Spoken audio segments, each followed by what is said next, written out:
अहिले हामी पर्सागढीको ऐतिहासिक पर्सागढीमा छौँ।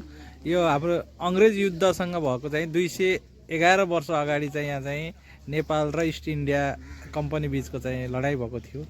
त्यसमा कसरी अघि बढिरहेको थियो त्यो बारेमा बताइदिनु। यस्तो छ कि 211औं वर्षको उपलक्ष्यमा हामी विजय उत्सव मनाउने तर्खरमा छौँ अहिले।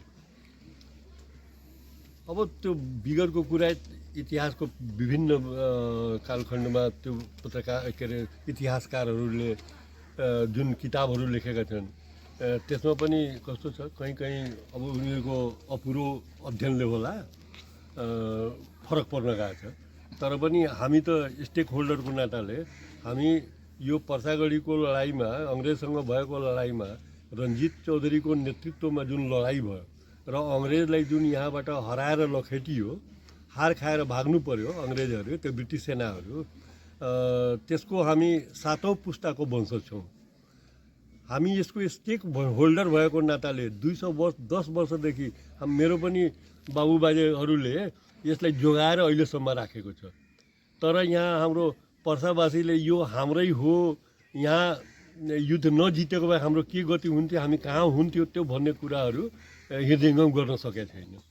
त्यो कुरा हामीले बुझाउन उहाँहरूले प्रयास गरिरहेछौँ। पटक पटक हामी त्यसको लागि प्रयासरत छौँ कि हाम्रो रञ्जित चौधरी नेतृत्व रञ्जित चौधरीको होला, सहभागिता त सम्पूर्ण यहाँका जनमानसको होला नि त। एक्लै रञ्जित चौधरीले अङ्ग्रेजलाई लखेटेको त होइन होला। अनि रञ्जित चौधरीसँग त्यो खुबी थियो, स्थानीय जनतालाई चाहे जुनसुकै थर होस्, थारू होस्, यादव होस्, मधेसी होस्, कुर्मी होस्, सबलाई मिलाएर जुन एउटा संरचना खडा गरेर सबलाई एक ठाउँमा जम्मा गरेर जुन एउटा नयाँ वर्षको न्यू पारेर उनीहरू रक्सीको मदमा मातिएको बेलामा जुन मसाल बालेर जुन एउटा आक्रमणको रणनीति बनायो, त्यो कारगर रणनीतिले गर्दा गृहवाण युद्ध विक्रम शाहको पालामा यो लडाइँ भएको र उसले 3 मौजाको वीरता पनि उसलाई वीरता स्वरूप लालमोहर उपलब्ध गराएको थियो। त्यो हामीसँग अझै पनि त्यसको कपीहरू छ, त्यो प्रमाणित आधारहरू छ। अब र कुरा अहिले तत्कालीन परिवेशमा मैले सुनिरहेको छु, बुझिरहेको छु कि पर्सा जिल्लाको नामाकरण जुन छ त्यो पर्सागढीको नभई पारसनाथको नामले भएको हो रे भन्ने किसिमको कुरो छ। हुन त उहाँहरूसँग पनि कुनै प्रमाणित आधार छैन र पर्सागढीको नामाकरण भएको हो भन्ने कुरोमा हामीसँग पनि कुनै प्रमाणित आधार छैन। यो एउटा तर्क र बहसको विषय हो, त्यो कुनै बेला त्यसमा पनि छलफल होला। तर एउटा वैचारिक दृष्टिकोणले हेर्ने हो भने, विगतका इतिहासका उदाहरणहरू हेर्ने हो भने, सिमरामा सिमलको जङ्गल थियो, त्यो भएर सिमरा भयो। वीर शमशेरले वीरगञ्ज बसाल्यो, त्यही भएर वीरगञ्ज भयो। त्यस्तै किसिमले एउटा कुनै आधार त लिएकै हुन्छ, नलिएको त हुँदैन। पर्सागढी यो युद्धपछि नामाकरण भएको होइन। पर्सागढीको नाम यो पर्सागढी गाउँ पहिलादेखि नै यहाँ रहेछ, त्यसको पनि प्रमाणित आधार छ। यदि हेर्न सक्नुहुन्छ भने यो ज्ञानमणि दीक्षितले लेखेको नेपालको महाभारतको रानी पर्व शीर्षकमा उसको पृष्ठ 15 मा हेर्नुहोस्, यहाँ राजा प्रताप सिंहको 28 वर्षको उमेरमा असामयिक निधन भएपछि आफ्नो भाइ भरदारलाई जुन बाहिर पठाएको थियो, उनीहरू जुन ब्रिटिस भारतमा गएर निर्वासित भएर बसेका थिए, अब उनीहरू हक दाबीको लागि जब आउन सुरु गर्यो, यता कोही वीरगञ्ज पर्सामा आयो, कोही हेटौडा आएर बस्यो, अनि त्यहाँबाट दरबारबाट तारै तार, त्यतिकै त तारको व्यवस्था थियो, तारै तार खबर आयो। अनि त्यहाँ एउटा एकजना कार्यक्रम अब जुन तपाईँहरू गरेको छ सेना, अब यो पर्सागढी वास्तवमा भन्यो भने सेनालाई हेर्नुपर्ने, गर्नुपर्ने, पर्सागढीलाई हेर्नुपर्ने सेनाले नै हो। र सेनाले पनि यो पहिला त होइन, तर जुन सालदेखि नेपाली सेनाको एकीकरण मार्ग राष्ट्रिय कार्यक्रम जुन ल्यायो नि, त्यसपछि उहाँहरूले एकदम सक्रियताले लागिराख्नु भएको छ। विभिन्न कार्यक्रम यहाँ गरिराख्नु भएको छ। सेना दिवसको उपलक्ष्यमा पनि कार्यक्रम यहीँ आयोजना हुन्छ सेना दिवसको। त्यो भएर अहिले सेनाको पूर्ण रूपले हामीले सहयोग पाइरहेको छौँ। अब यो कार्यक्रम जस्तो यो वर्ष तपाईँहरू कसरी मनाउनुहुन्छ? के कार्यक्रमहरू तपाईँहरूको उसमा के कार्यक्रमहरू रहेको छ? हामीले धेरै प्रयास गऱ्यौँ। यहाँ त कार्यक्रमहरू अब हेर्नु कार्यक्रम गर्दा कस्तो हुन्छ, ठुलो ठुलो कार्यक्रम गर्दा फाइनेन्सरहरू हुन्छ। तर यहाँ हाम्रो पर्सागढीको कार्यक्रम गर्दा खै पर्सागढीलाई पर्सा जिल्लाकै मान्छेले कुन दृष्टिकोणले लिइरहेछ त्यो मैले बुझ्न सकेको छैन। यो रन्जित चौधरीको खानदानको मात्रै हो कि भने जस्तो भइरहेछ। त्यसले पनि अलिकति बिग्रिरहेछ। तर त्यसलाई अब कसरी क्रस गरेर जाने भन्ने कुरोमा हामी प्रयास गरिरहेछौँ। नगरपालिकाले सहयोग गर्छ अनि धेरथोर जुन त्यहाँबाट सहयोग हुन्छ त्यसैको आधारमा हामीले सेनाको टोली आउँछ अनि सेनाको सहभागिता हुन्छ। नगरपालिकाको कार्यालयबाट हामी पदयात्रा गर्दै यहाँसम्म आउँछौँ अनि यहाँ आएर कार्यक्रममा परिणत हुन्छ अनि त्यसमा वक्ताहरू हुन्छन्, बोल्छन्, सल्लाहहरू दिन्छन्। हामी पनि सल्लाहहरू दिन्छौँ आश गरेर कि कहीँबाट केही होला कि। तर अहिलेसम्म त्यस्तो उपलब्धि पाएको छैन, तर पनि हामी प्रयासमा छौँ। जस्तो तपाईँहरूको 50 बिघाभन्दा धेरै जग्गा थियो, यसमा अहिले अतिक्रमण भएर चाहिँ एकदमै थोरै जग्गा छ। त फिर्ता ल्याउने काम कति भएको छ र कति अतिक्रमण छ? 50 बिघाको पनि कुरा नगरौँ, मेरो विचारले त्यो 150 बिघा जग्गा होला। यो वरिपरि जुन जति जग्गा हेरिराख्नु भएको छ त्यतिखेर मेरो विचारले त्यो यो सेलेक्टेड ठाउँ लडाइँको लागि, किनभने पूर्वतिर खोला, पश्चिमतिर खोला, ठ्याक्क यो नेचुरल वार स्पट नै हो, लडाइँ भएको ठाउँ नै हो। त्यतिखेर सब खाली थियो होला, जङ्गल होला, झार झङ्खार होला। तर अब हाम्रो गल्ती कसको गल्ती, अब कसैले दोष नदिउँ। गएको पुस्तालाई पनि दोष दिने कुरो आउँदैन, हामीले सपारेर लैजाने हो। 1 सालमा नापिउँदा त्यो सैकडौँ बिघा जुन जग्गा थियो त्यो दुर्भाग्यवश त्यतिखेर पर्सागढीको नाममा नापी हुन सकेन। अनि अहिलेको जुन नियम छ, प्रक्रिया छ, त्यसको बेग्लै किसिमको छ। त्यो सब हेर्दा हामी जे जति छ त्यसमा यदि कसैको कब्जामा छ हामीले आवश्यक छ भने भनसुन गरेर जुन किसिमले त्यतिखेर यो 10 गाउँको मान्छेहरू एकजुट भएर मसालको भरमा अङ्ग्रेजलाई लखेट्यो, त्यस्तै किसिमले त्यस्तै वातावरण बनाएर सबलाई समेटेर आवश्यक छ भने बरु उहाँहरूबाट समन्वयको हिसाबले नि लिएर काम गरौँ भने जस्तो हाम्रो सोचाइ हो। के जस्तै सिन्धुली गढी छ, मकनपुर गढी छ, हरेक गढीहरूमा चाहिँ अहिले आकर्षक तरिकाले व्यवस्थित बनाएर त्यसलाई पर्यटकीय क्षेत्रको रूपमा विकास गरिएको छ क्या, होइन? अनि यो पर्सागढी पनि एउटा झन् ऐतिहासिक क्षेत्र हो। अनि त्यसमा अघि के त्यति बेलाका के कागजपत्रहरू पनि छन् भन्नुभयो भने त्यो सबैलाई पनि सङ्ग्रहालयतिर राखेर अनि त्यसमा अहिले चाहिँ यहाँ चरण क्षेत्रको रूपमा परिणत भएको जस्तो लाग्छ कि, होइन? यसलाई व्यवस्थापन गर्नको लागि के आवाजहरू उठेको छ कि छैन, के भयो? आवाज त नउठ्यो होइन, आवाज त अब यो पर्सागढीको बारेमा कराउँदा गयो। अब मेरो उमेर पनि 73 लागिसक्यो, अब बुढो भइयो, अब कति बोल्ने। तर सुनिदिने मान्छे हुनु पऱ्यो नि। यो डिमेरिट हो डेमोक्रेसीको। बोल्न त पाउँछ तर सुन्ने मान्छे हुँदैन कोही। हामी बोले त बोलै गरेका छौँ नि, प्रत्येक साल बोलेका छौँ, ठाउँमा बोलेका छौँ। तर यो बजेट जहाँबाट सञ्चालित हुन्छ त्यो ठाउँमा गएर मैले यो स्ट्रिक्टली मैले बोल्न सकेको थिइनँ, किनभने पर्सागढी रन्जित चौधरीको म सन्तान भएको नाताले मेरो आफ्नै हो भनेर त्यहाँ भन्यो भने यो आफ्नो लागि भनिरहेछ भन्ने किसिमको भान हुन्छ। त्यही भएर मैले धेरै ठाउँमा पर्सागढीले यो गरिदिनुहोस् त्यो गरिदिनुहोस् मैले ठोकेर बोल्न सकेको छैन आफ्नो भएकोले। अहिले यो कसरी सञ्चालन भइरहेछ र कति जग्गा छ त अहिले?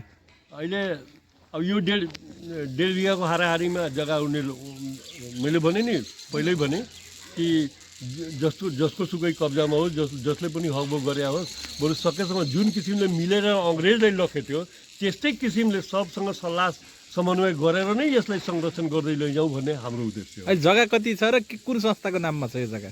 जग्गा कतिको नाम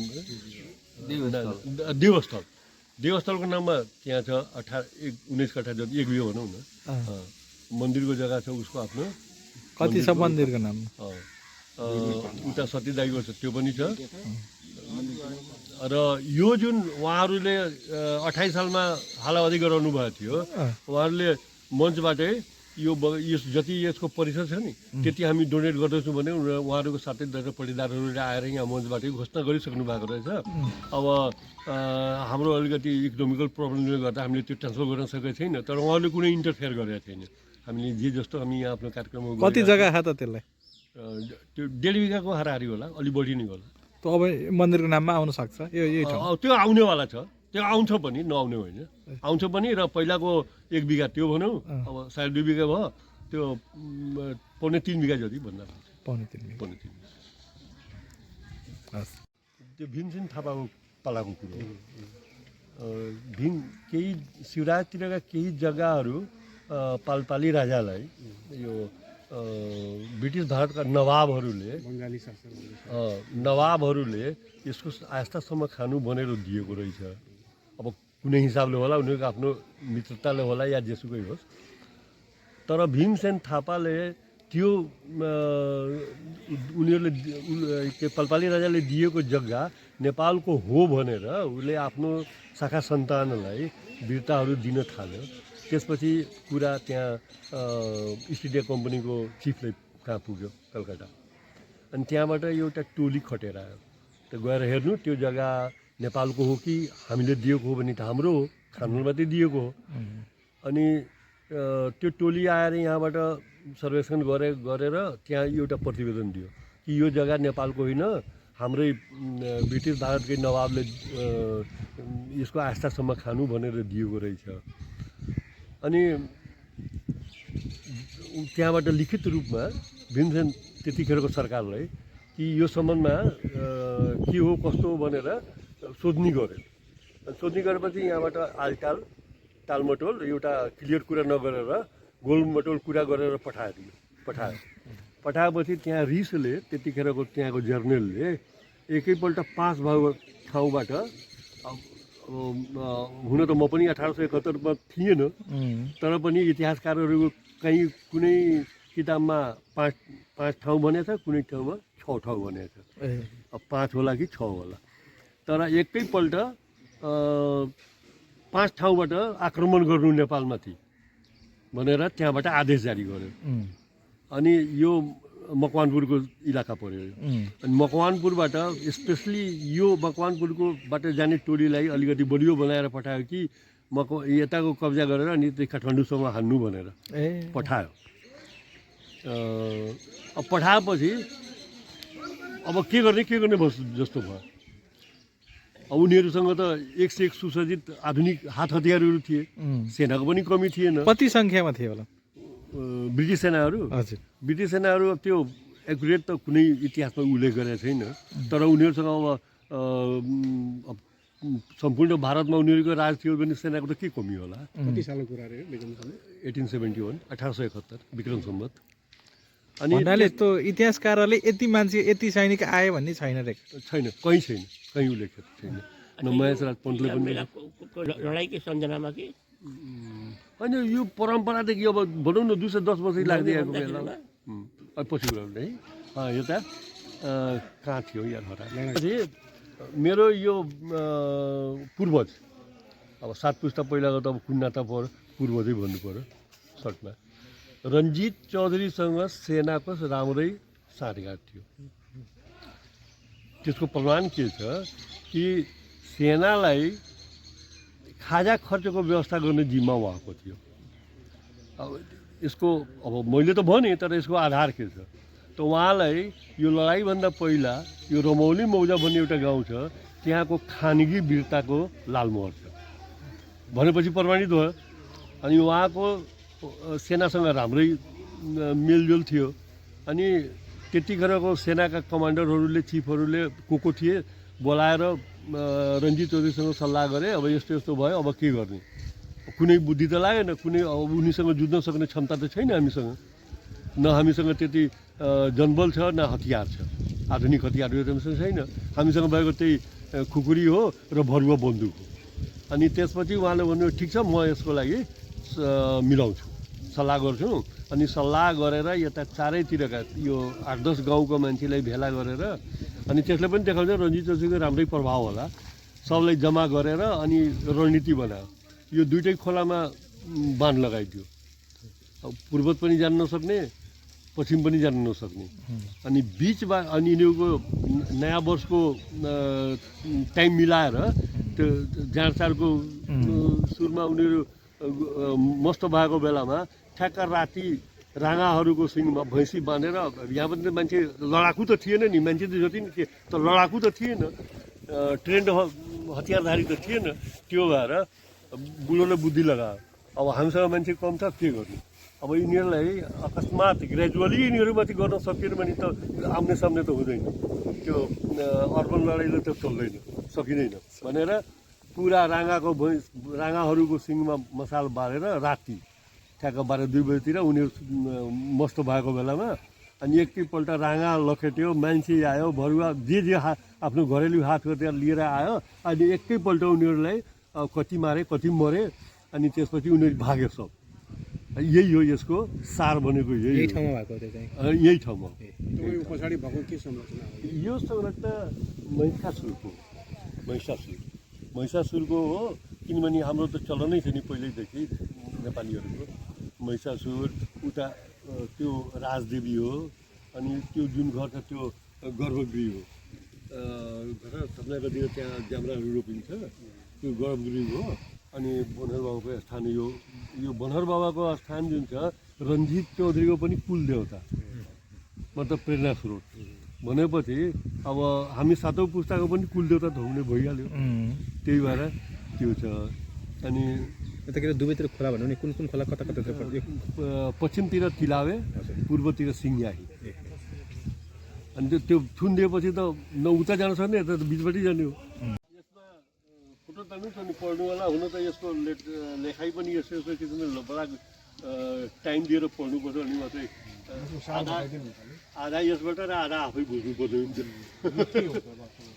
यो एउटा खानगी वीरताको हो त्यो सेनाहरूको लागि खाजाको व्यवस्था गरे बापत अर्को त्यो यो पर्सागढीमा लडाइँ पर्दा उल्लेखनीय काम गरेको बापतको वीरता लैयाट 10 मिनटभन्दा कम हुँदैन बोल्न जाने पो लानु ल यति बेला चाहिँ पर्सागढीका मेयर गोकर्णजी यहाँ हुनुहुन्छ होइन मेयर साहब यो हामी फेरि प्रत्येक वर्ष मनाइने यो पर्सागढीको चाहिँ एउटा हाम्रो इतिहाससँग जोडिएको यस्तो वार्षिकोत्सव जस्तै मनाइन्छ यो के छ यसको इतिहास तपाईँहरूले कसरी संरक्षण गरिराख्नु भएको छ यो ठाउँलाई निश्चित रूपले सर्वप्रथम चाहिँ यहाँहरूलाई म धन्यवाद दिन चाहन्छु यो पर्सागढी नगरपालिका आफैमा एउटा गौरव भएको नगरपालिका हो यस मानेमा विक्रम सम्वत 1871 पौष महिनाको 18-19 गते तत्कालीन भारतमा ब्रिटिस साम्राज्यले शासन गरिरहेको बेलामा नेपाललाई विभिन्न क्षेत्रबाट धावा बोलेको र सिङ्गो देश आफ्नो राज्य विस्तारको क्रममा नेपाललाई पनि आफ्नो अधीनस्थ बनाउन खोजिरहेको थियो र त्यसै क्रममा ब्रिटिस साम्राज्य जुन भारतमा शासन गरिरहेका थिए र हतियारबाट सुसज्जित बेलायती सेनाहरूले नेपालमा यस भूमि मार्फत धावा बोल्ने काम गर्नुभयो र यहाँ 1871 मा युद्ध भयो पुसको महिना 18-19 गते युद्ध भयो तत्कालीन युद्धको समयमा नेपाली सेनाको तर्फबाट मकानपुर गढीबाट आएका सेनाहरूले नेपालतर्फको कमान्डिङ गरेको थियो भने स्थानीय बासिन्दाहरू खास गरिकन बगवानाका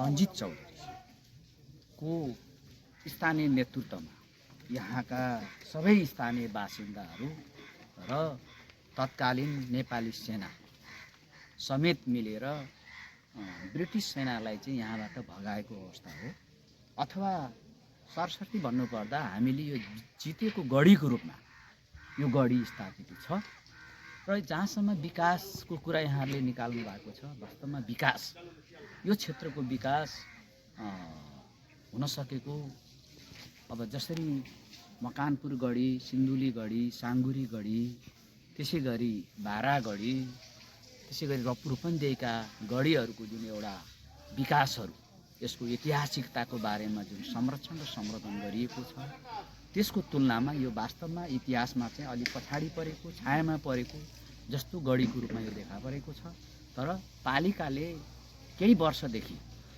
यहाँको एउटा नजिकमा बनहर बाबाको मन्दिर छ जुन रञ्जित चौधरीको वंशको एउटा कुलदेवताको रूपमा मनाइने एउटा बनरबाबुको मन्दिर छ, सतीदेवीको मन्दिर छ र उहाँहरूले चाहिँ यहाँ आफ्नो कुलदेवताको रूपमा पूजाआजा गर्ने परम्परा पनि छ र खास गरिकन यस क्षेत्रको संरक्षणको भूमिका पनि अहिलेसम्म आइपुग्दा उहाँहरूकै अगुवाई रहेको हामीले पाएका छौँ र यो साल हामीले 211औं विजय उत्सव मनाउने क्रममा चाहिँ यसलाई चाहिँ हामी त्रिपक्षीय यो मन्दिर व्यवस्थापन समिति, पर्सागढी नगरपालिका र नेपाली सेनाको श्रीदलगण जुन वीरगञ्जमा छ, हामी त्रिपक्षीय ढङ्गले चाहिँ यसलाई चाहिँ संयुक्त आयोजनामा चाहिँ 19 गते हामीले यो कार्यक्रम मनाउने अलि भव्य र सभ्य रूपले मनाउनेहरू सोच बनाएका छौँ। जसअनुसार विभिन्न झाँकीहरू पनि आउने, विद्यालयका झाँकीहरू पनि आउने, यो किसिमले हामीले यसलाई आयोजना गरेका छौँ र त्यसैको तयारीको सिलसिलामा हामी यहाँहरूको बिचमा उपस्थिति भएका छौँ। पक्कै पनि भोलिको दिनमा यो गढी वास्तवमा यो पर्सागढीको मात्रै होइन कि सिङ्गो पर्सा जिल्लाको, सिँगै नेपालको एउटा गौरवको गाथा बोकेको यो भूमिको संरक्षण साथसाथै यसको गरिमा, यसको मान, यसको महत्त्वको बारेमा चाहिँ यसलाई चाहिँ झल्काउँदै इतिहासलाई संरक्षण गर्ने, इतिहासमा आर्जेका यस्ता किसिमका गौरवशाली कार्यहरूको चाहिँ संरक्षण गर्ने हामी नयाँ पिँढीहरूको एउटा दायित्व, जिम्मेवारी र आम नागरिकको पर्न सक्छ। त्यस कारणले हामी यो कार्यक्रम चाहिँ